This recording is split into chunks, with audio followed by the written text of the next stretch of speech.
Hey, everybody. Welcome back to this week's episode of Her with Amena Brown. And, we've been a little bit of time of me being here in the living room with you all, just chatting you and telling y'all my business.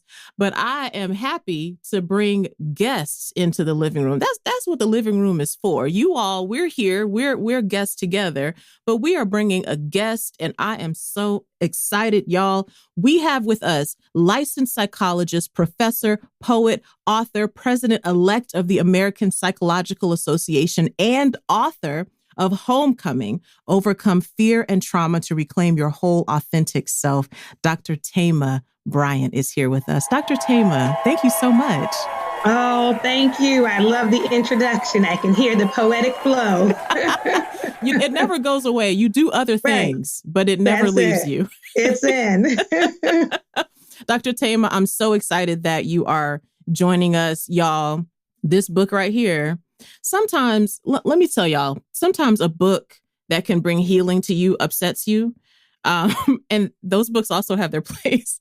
But sometimes a book that can bring healing to you, like you start reading it and you already feel like you're breathing a bit easier. And that's what your pages felt like to me. And so I hope as we talk about this, Dr. Thema, that folks who have not gotten their copy of Homecoming can make sure that they do, because it is a good breath for all of us to take. Thank you. I'm so grateful to hear that. And that really was the intention. I think some people have this false idea that like telling people off or dismantling people is what healing looks like. And we have enough dismantling. We have enough of the violation and the assault. So our healing, should be an invitation to something deeper and more honoring of who we are, even as it stretches us, but still holds us. Yeah, I love that.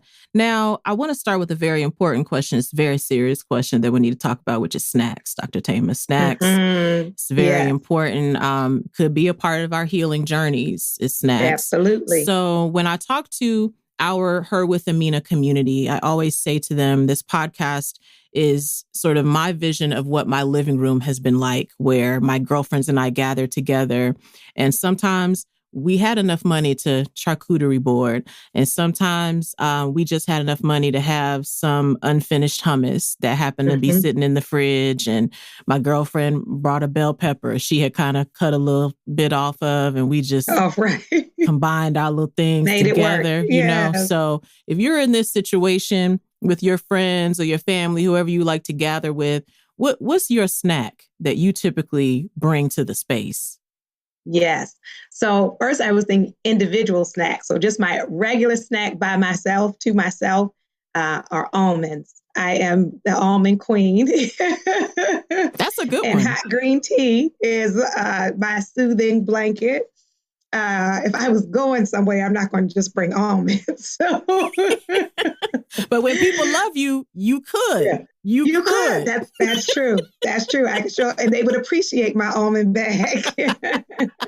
Now, let me ask you a quick question about these almonds, Dr. Thema. So, is this roasted, unsalted? Yes. Are you? No, what are the vibes? We're roasted. We're not unsalted over here. Okay. We need a little kick to it. Little flavor. I like it. Okay. And if you were in a situation where you had to bring your snack, but also maybe other people gonna share, then what would be the vibes? Yes. So snack wise, I think when you said hummus, that often resonates. And since I've been living in California, which has been some time, I've gotten into avocado and guacamole. So we could definitely roll with that as well. That's always a good choice. I'm going to admit, Dr. Thema, because I feel like this is a safe space, that I really don't get along with avocados. And I have a few friends that they try to love me in spite of, they're In spite of, just, that's all right. I grew up in Baltimore. In Baltimore, we didn't eat avocado. So I'm good with that. It's a late arrival it's for like if me. it's in a guacamole for some reason, I can handle it Yeah. there. But my friends that like slice it up and they just salt and pepper, Oh, yeah. it's new for me. But now that you're Yeah. saying this, Dr. Thema, I'm wondering to myself, because I live in Atlanta. So I'm wondering to myself if a part of that is location. Yeah, you just didn't grow up with it. And that the avocados where you live might taste better. True. That is true. Than what we're getting down here. And really, it really comes down to the seasoning too. What you shake on there. Mm-hmm. Come on, what you shake on there. Maybe that's what avocado needs. Maybe when I had it, it wasn't seasoned right. Something. Yeah. I'm so glad we had this needed talk. a little something. So, Dr. Thema, in addition to your work as a psychologist, you are also a poet. I find that so wonderful and fascinating. And maybe it's also personal for me that I'm a poet too. But what role has poetry played in your work and in your life? How do you see that foundation sort of playing a role even in what you're doing today? It's so important because a lot of times when we're in need of healing, we have been silenced, right? And so our stories haven't been told. They've been diluted. We've had to read the script of what somebody else wanted us to say. So a part of our healing is getting my words back, right? And reclaiming my voice. And so I have used poetry to heal both personally and with clients. So with clients, I can use it individually with people receiving kind of homework assignments to write on a theme that came up in session or writing in session. And I've also done poetry therapy groups where the entire therapeutic process is centered around reading poetry, reflecting on poetry, writing our own and sharing our own. And I can remember once at a poetry coffee house in Boston where I used to live, after I shared a piece, and it was the first time someone said to me, I feel like I was just in therapy. And so I think it's a wonderful vehicle to bring healing beyond the walls of the private practice office. And I will even say a lot of times in poetry spaces, that healing voice is needed because sometimes in open mic, it can just be a series of horrible experiences with no breath and no life. And I'm glad people are getting it out. But for those who are receiving it, it can be some nights, depending on just who signs up, it can be a dry space. And so that combination of speaking truth, but truth with breath. Oh, that breath is so important. And I recall this about the open mic. You could have some nights where that almost felt like this church or sort of spiritual space, right? Yeah. And then you could have some nights where you were kind of like, okay, I don't know what I need to do when I leave here, but I got to do something else. It's something else. It's like I just sat through 7 terrible things to get to that one good one. It's only coffee served here. What do I do with myself? Come on.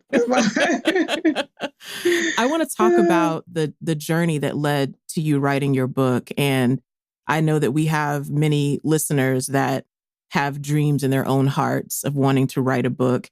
And having experienced book writing on different levels for those of us who are authors too, there's all this journey that leads to what people actually hold in their hands.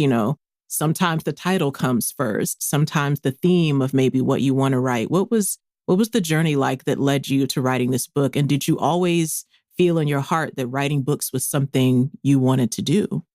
Yes. So I will credit the seed with my mom. She used to get my brother and I journals very early, like in elementary school, and, would encourage us to write poetry, to write our thoughts, to write solutions to world problems. So I've been writing early, and she is a writer. And a large part of my professional career, as a professor and a researcher, has been academic writing. And academic writing is like the opposite of poetry, right? It for me, feels very restricted and very narrow. And so because I have really a heart for community, I have always had the desire to be able to create resources where people can get the information and it's not just like full of jargon. A lot of my prior books are academic books that are used to train future psychologists. So because they're textbooks, they're very expensive. So I would never even tell members of the community about them because I'm not going to have them pay $65. So to be able to write something that most people can access for $20 is in alignment with my values. And the other piece that happened in terms of the pathway here is I started the Homecoming podcast about 3 years ago. And I started the podcast in the aftermath. So I post mental health quotes on social media, and people always write asking for more information because, a tweet can only be a certain number of characters. So to deal with people having questions, I said, okay, let me do the podcast. The podcast is like 30-minute episodes. And then people write me after the episode with more questions. So, it's like I could keep trying to email people back one at a time, or I could put all this in a resource and people could have it in their hands. And also, I was blessed that the publisher approved the audio book as well for people who prefer to listen. And so it really came from wanting to share knowledge that it should not just be for the elite or for the wealthy, but, that knowledge is power, knowledge is healing. And so that's why I wrote it. I love that. And I'm just always curious to hear about the journey to book writing, and even that you, for yourself as a writer, you've had these different genres of experience where you've written poetry, you've written academic work, and now writing something that is for the people, so to speak. Yes. You're hoping that anyone absolutely. can access that. I love that. There's so much to say that I loved about your book. First of all, I personally love that there are homework sections in this book because Excellent. I didn't enjoy homework in school, but let me tell you, when I'm in a healing space, that kind of question asking and having different activities I can try to sort of process things, that is so helpful for me. So when I saw that, I was like, oh, I love that. Like that gives you something. Because sometimes you can read something and you're taking it in, but especially some of what is in your book that you're really walking people through with some hard things that people may have experienced in life. So you can even read the chapter and then at the end of the chapter feel like, okay, well, I don't know what to do with myself or with these feelings or thoughts, So talk to us more about what the process was of you deciding this book shouldn't just have sort of traditional chapters. It should also have these places for application. Yes, absolutely. I personally, and then I have also witnessed and heard many people who will say like a podcast was moving, a sermon was moving, a book was moving, and nothing has changed, right? It was like an emotional high that did not translate in any way to our real lives or behavior. And that also shows up in therapy. There are sometimes I will have clients who, and I think I even say this in the book, who hide behind the word confused, right? So they'll keep saying, I don't know, I'm confused, which is immobilizing, right? I never have to take action as long as I say, I don't know. So people can spend years in therapy thinking about change. And, at some point, we have to either shift or be willing to tell yourself the truth that I have decided to stay where I am. And I just had a client this past week who was kind of doing that, talking in circles. The week before had said they were going to change something. This week it was back to the normal. So I said, so your truth is you have decided to stay. Right. So we just have to get to that because no shift is also a choosing, and it's a decision, right? So let's own our lives. I think the importance of agency and empowerment is important. And I'm also aware, I think the significance of the homework is some people need the steps. I think sometimes people assume that everybody has access to the same information or knows what to do. But like you said, you come to that and say, well, that's interesting, but what do I do with that? So the practical part is important. That's why kind of my two phrases I often strive for within my work is inspiration and information. Right. So yes, I want people to feel capable, right? Feel inspired to do it. But then now, what's something specific to do? Yeah. Okay. I want to talk about, y'all, I'm just here with 1,000 things. And I'm like, I only have a certain amount of time to talk to Dr. Thema. Y'all know, we're not here for 2 weeks where I can be like, anyways, girl, what about this? What about that? Okay. But let me ask you about this. One of the themes that you talked about in the book is the idea of disconnection. And I found that idea and the way you were, helping the reader kind of unfold what that means. I found that idea so powerful on a lot of levels. We are here at the time of this recording, still currently in a pandemic, while sort of feeling the tensions of decisions that may be made out of our control or decisions we have to make regarding how we still sort of try to air quotes move forward, even though we are still currently here, right? And so it was really a powerful idea to me because I think the last 2 years of living through a pandemic, particularly speaking to those of us here in America, but really globally as well, right? There's a lot of disconnection that we either discovered because of the pandemic and how that changed and switched our lives, or the pandemic itself, that experience, whether that was our change in work, our change in our family or social life, all these different ways that affected us. So I wanted to see if you can give a few of the signs. The rest of the signs are in the book, but I want to see if you can give a few of the signs. How can we recognize that we may be disconnected? Because one of the things you're talking about there in the book is that we could really live our lives disconnected and not know or not recognize, really. Can you talk more about that? Yeah, thank you for that and for putting it in the context of the pandemic, because I think we still really fully haven't taken in what that means for us emotionally, psychologically, the cost and the impact. And, a lot of people are just trying to go through the motions or business as usual.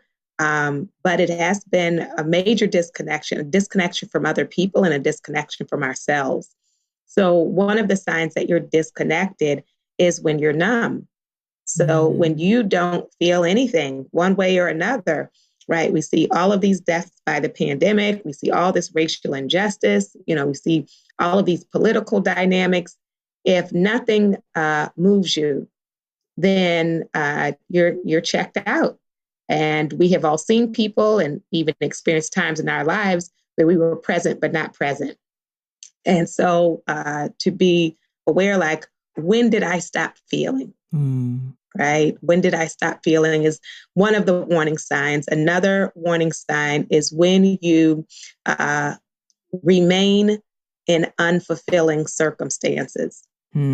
So when I stay on a dead-end job, when I stay in a dead relationship, it requires that I check out for myself. There's no other way to do that. And so I've, and I think I referenced it in the book, the person who was at a job they hated, they complained about it all the time. And when I asked about other options, they literally said, well, I only have 10 more years till retirement. It's a decade? You're going to do this to yourself for a decade? Right. And, I say that even with my knowledge of poverty and classism and all of these things. But sometimes there are options. Sometimes we are not as stuck as we believe. And that is also being in unfulfilling relationships where people are more about counting the years than counting the joy. Oh, we did it. And it's but what's the quality of those years? What's the quality of that time? And so I would say if nothing really moves you anymore, or if you're in an unfulfilling place, you're probably disconnected and in need of a homecoming. Yeah, a return. Oh, I love that. I mean, there's a lot of hearing that word, especially in Black community, really across diaspora, right? There's a lot of themes of that idea. I remember going to funerals growing up that were referred to as homegoing, right? Mm-hmm. And then Yes. there's sort of like, homecoming in my like Black college experience. Right. And there's also Right. church homecoming when sort of Yes. the preacher from your mama, your grandmama church would be like, y'all, I know y'all been out there and going to church. Come Right. on back this Come one home. weekend. Come on home. So just It all the is. levels of that were present for me Yes. too. Yes. I love you raising that. It's one of those like cultural winks when like Chris Rock says he could say the same joke and like Black people hear one joke and white people hear a different joke. So it is like all of the cultural meanings of home for us, thinking of community, thinking of identity, thinking of places of belonging, thinking of celebration, thinking about the collective process. As a friend of mine said, actually, I think it was an interview for a podcast. They said, do you think we need like a national homecoming? Yeah. And a part of this process is individual, but a part of it is the collective as well. Yeah. Oh, I love that. When you were talking about the dead end relationships and how we can begin to count those by the years, it made me think about that old In Living Color sketch where it was like the older couple and they would say, but we still together. After they like fought and insulted each other and all these things, but we still together. It's like, well, maybe we don't have to be if that's not what's working. Maybe we should talk about that. Right. It's an important question of like how we measure success, because sometimes people are loyal to situations that are not loyal to them. Right. And, it can be how I count success is endurance, but I am enduring with something that is breaking my spirit, it's not really healthy. Oh, that's so good.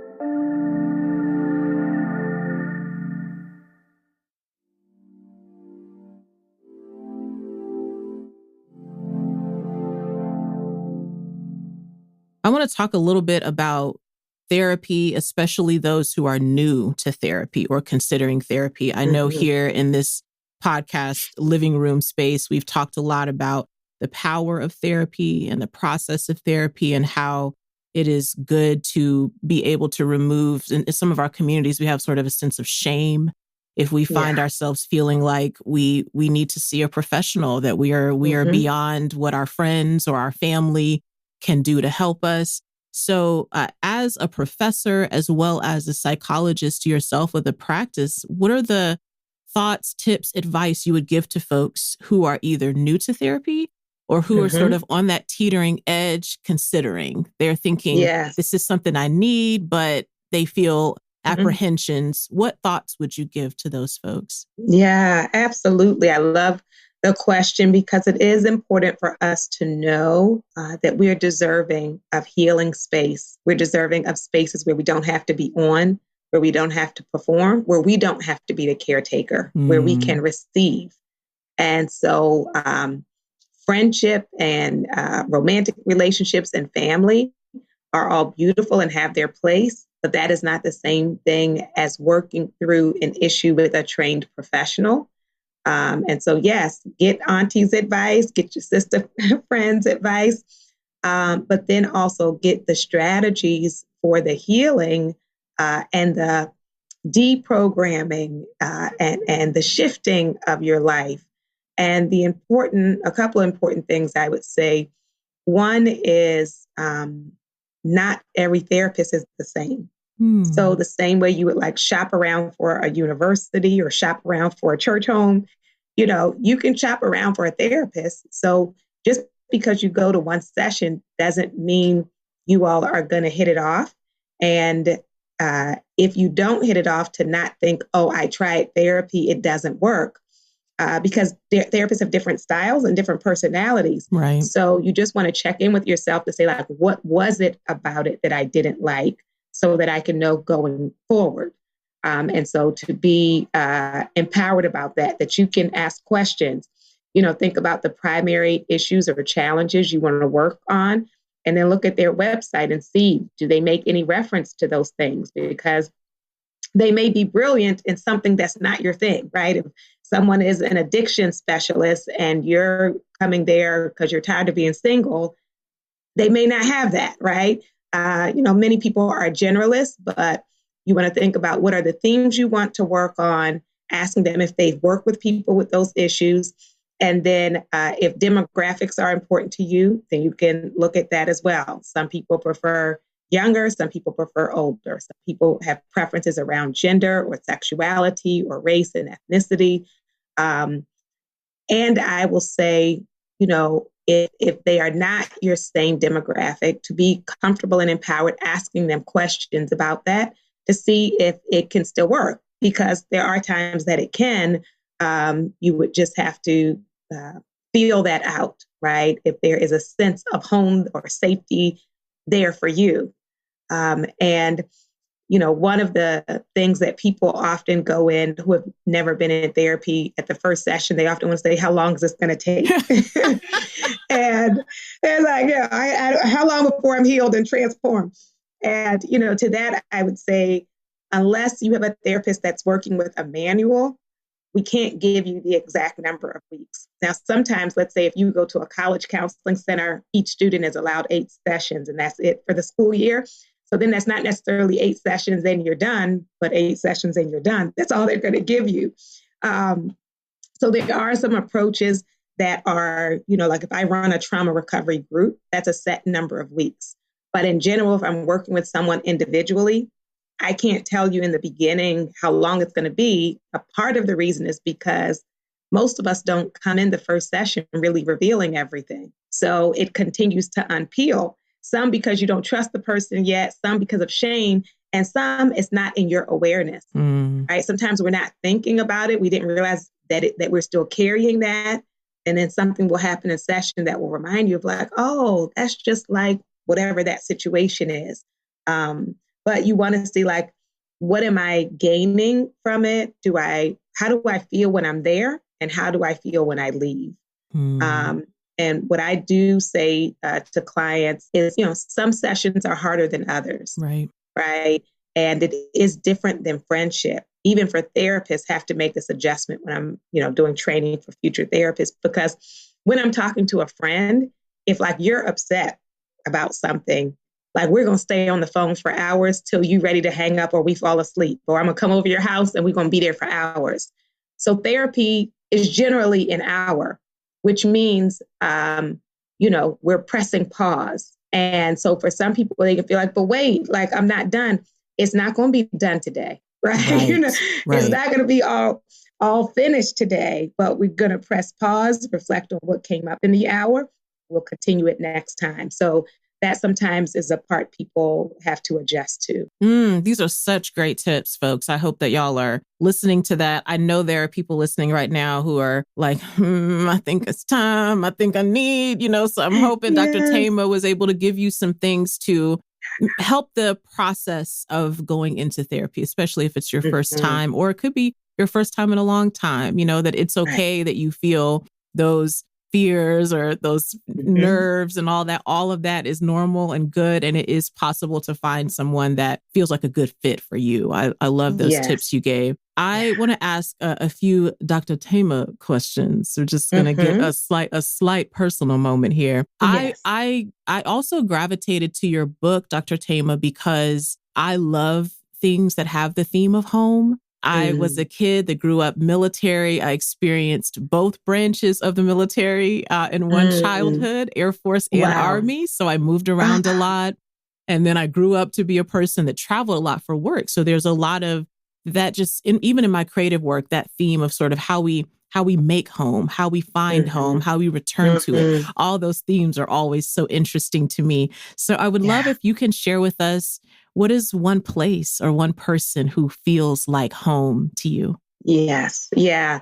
So the example I want to give for this, I think is so important because it disrupts like these notions of women not getting along or women being competitors or petty or like all of these kind of sexist myths.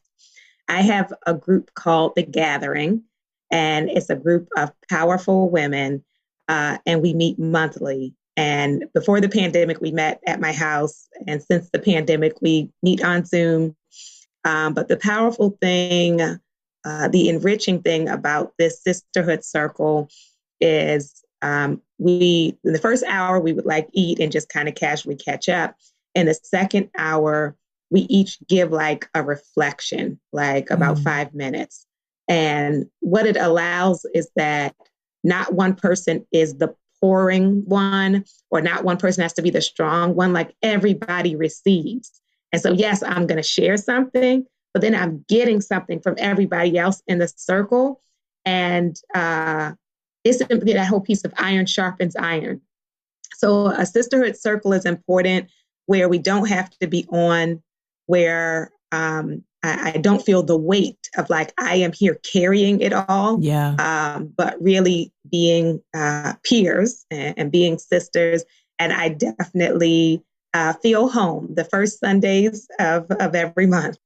Oh, I love that. I love that. I love the sense of regularity. You know, I think there's something really just stabilizing about that, as well as, especially when I have friends. I mean, my mom is a nurse. I have friends who are nurses. I have friends who work in social work. I feel like particularly when you work in a cares sort of field or industry, you can not have a lot of places sometimes where you can go and also be poured into. And I loved that sort of collective, that there's no one person that has to have the encouraging word to say, or, you know, there's no pressure. You can just, whatever your reflection is. I love that like leveling of the emotional playing field in a way. It's wonderful. Right. Yeah, it's wonderful. I love it.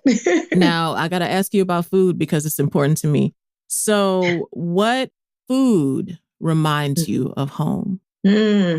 So the food that most reminds me of home is a food I cannot eat often, and that is homemade bread. Oh, yes. So good. Yes. So good. Just even the way it makes your house smell. That's what I was going to say. Yeah. Make the way it smells, you're automatically like, yes. Yes. Is there a particular kind of homemade bread? Is it sourdough? Is it multigrain? What's it doing there? Or is it all the homemade bread? All of it. All of it. You see my face, all of it. I love that. We celebrate bread around here. We love bread. It's delicious. What is one thing that is bringing you joy right now, Dr. Thema? I'm going to say my kids. They are such a delight, and two very different personalities. So it's just beautiful to see people as themselves. You know, we show up to the planet, you know, as our own little unique beings. So it's a pleasure watching them and getting to know, you know, their just quirks and their spirit. And my daughter is a mini me, very studious and focused. And what I say to people is, my son came to teach me humility. He's a firecracker. And so when I just had my daughter, I could, I just would say, move over here, or, not to talk loud, whatever you say, she's going to do. And so I was like, parenting, right? Parenting is a piece of cake. Right. So then when my son was like, sit down. So I said, it has given me a lot more grace and compassion for myself and for other parents. But yeah, I enjoy them. Oh, I love that. Dr. Thema, the people are listening. The people want to know where they can get this book so that they can begin their own journeys. The people want to know how they can stay connected to you and your work. Where would you tell the people to go? Yes, absolutely. So my website is drthema.com, DRTHEMA. I would encourage you to get the Homecoming book, to listen to the Homecoming podcast, which is on all major platforms. We're up to like 140 some episodes, so go catch up. And I am in social media, the most on Twitter and Instagram. In March, when the book came out, I joined TikTok. So I have a couple of videos there. Come on, Dr. Come Thema. join me. Come on. on and TikTok for the people. Y'all can return to yourselves on TikTok too. Mm-hmm. Come on, for the people, for the people. That's where the people are, the young people especially. So and get over there. Oh, I love that. Oh, well, y'all remember these things, but even if you don't remember, you can go to the show notes, all the links to where you can get Homecoming, where you can connect with Dr. Thema. We'll make sure all the links are there. Dr. Thema, this has been such a pleasure to talk with you. Thank you for taking the time. And thank you for giving the people something that can help us along our healing journeys. Thank you for putting that work out into the world. Oh, you are welcome. It's been delightful talking to you. And I'm just grateful for this space. Many blessings for you and for your listeners.